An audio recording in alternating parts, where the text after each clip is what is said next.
تو رمضان شریف میں قرآن پاک سے خاص محبت فرمائیں. شہر رمضان الذی انزل فیہ القرآن، خاص محبت. الحمدللہ ہمارے ہاں قرآن کے عالم بھی موجود ہیں، حافظ بھی موجود ہیں، بلکہ مسجدیں کم ہوتی ہیں، حافظ زیادہ ہوتے ہیں.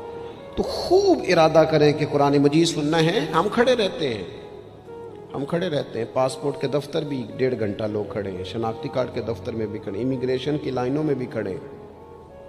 نیت کریں کہ میں نے جم کے قرآن مجید سننا ہے.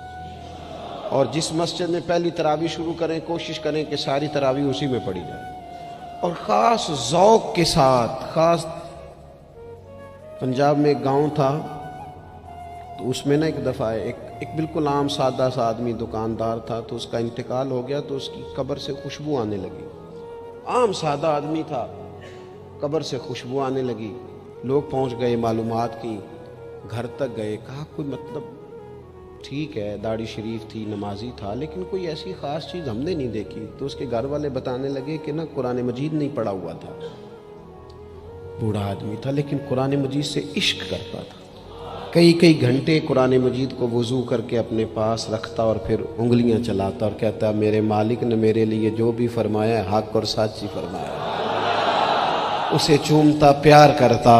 اللہ نے یہ اعزاز دیا کہ اگر انتقال ہوا تو قبر کی مٹی سے بھی خوشبو آنی شروع ہو گئی. خدا را قرآن پاک سے پیار کریں، خوب ذوق بنائیں کہ ہم نے قرآن مجید کو سننا ہے.